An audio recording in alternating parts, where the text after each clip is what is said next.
My family thought they'd buried me. They didn't know I'd already planted the seeds for their downfall. On my 55th birthday, my world shattered. My husband, Richard, and our two children, Emma and Lucas, handed me divorce papers and an eviction notice with smug grins. Emma's cold voice cut deepest. "You're irrelevant, Mom." They laughed as I signed the documents, my hand steady, my face calm. I walked out of the house I'd built over 25 years, leaving them to their victory. By week's end, my phone buzzed with 39 frantic voicemails. Karma moves faster than arrogance. They thought they'd planned a celebration. I'd planned something else entirely. I overheard their scheme through the air vent above Richard's study. Emma's voice, sharp with excitement. "Dad, is the lawyer sure the eviction's airtight?" Lucas, ever the strategist, chimed in. "The business transfer's locked in. Mom won't have a claim to anything." Richard's tone was smug. "By tomorrow, she's out and Claire Thornton moves in. The house, the company, it's ours." Claire, the sleek widow who'd been circling our lives, had inherited her late husband's real estate empire. Now, she was Richard's new partner in every sense. I knelt on the bedroom floor, gripping the bed frame, their words slicing through me. They'd been plotting for months while I managed our real estate firm's contracts, balanced accounts, and ensured deliveries. That morning, I'd caught a discrepancy. 2 property deeds reassigned without my signature.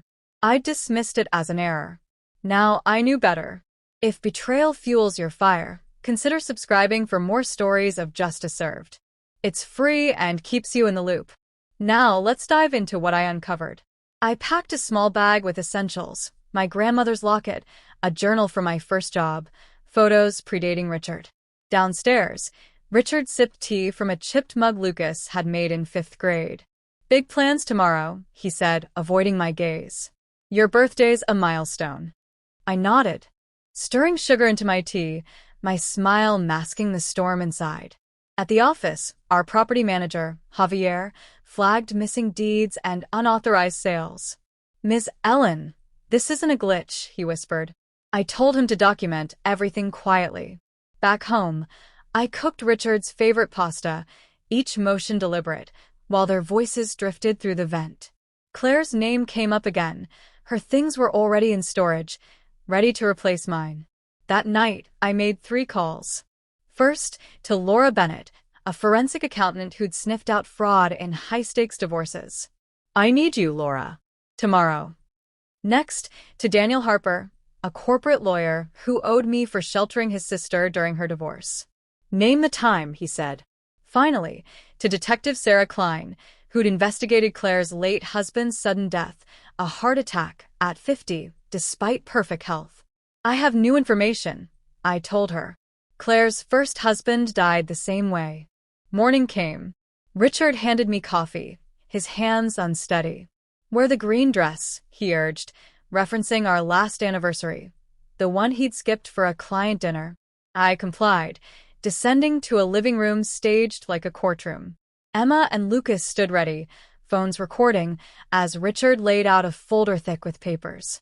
"Ellen, we're restructuring," he said. "The divorce is fair. You keep your old Toyota. The business and house stay with me."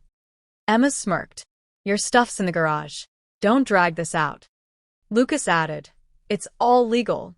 Sign and we move on." The neighbor's dog barked outside, as if the whole street knew. I signed each page, divorce, business transfer, property release, with a calm smile. Their relief was palpable, but my heart raced with purpose. "This simplifies things," I said, standing. Their confusion followed me out the door. At a budget motel, I spread photos of the documents across the bed. Lucas's clauses were sloppy, assuming I'd missed the non-compete clause, void under state law. My secret account, built from small consulting gigs Richard ignored, held $35,000. My mother's jewelry sat in a vault under my maiden name. My phone stayed off, their calls piling up unanswered. Laura met me at dawn, her laptop revealing a $1.5 million siphon, fake leases, inflated invoices, funds funneled to offshore accounts. Emma's boutique was funded by sold properties, Lucas's signatures on every fraudulent deal. Claire's name appeared on accounts before my birthday. Javier sent footage of Richard and Claire rifling through office files at midnight, unaware of his hidden backup drive. Detective Klein confirmed Claire's pattern: 2 husbands, 2 heart attacks, 2 life insurance payouts. Richard's new $1.8 million policy listed Claire as beneficiary post-divorce. A deleted text from Claire read, "Ellen's out in 3 months. Richard's heart attack in 9. Will clear $7 million. By day 10, I mailed 9 envelopes: IRS, State Attorney General, Real Estate Board, and a news outlet. Each held pieces of their crimes: fraud, embezzlement, safety violations. A 10th, for Claire, contained a photo of her and Richard at the office and a note: "I see you." Sent by courier, it landed as investigations began. From my new office at Harper Realty, I watched agents raid our old firm. Richard's voicemails turned frantic. The IRS froze everything. "Ellen, what did you do?" Lucas begged. "Mom, we can settle this."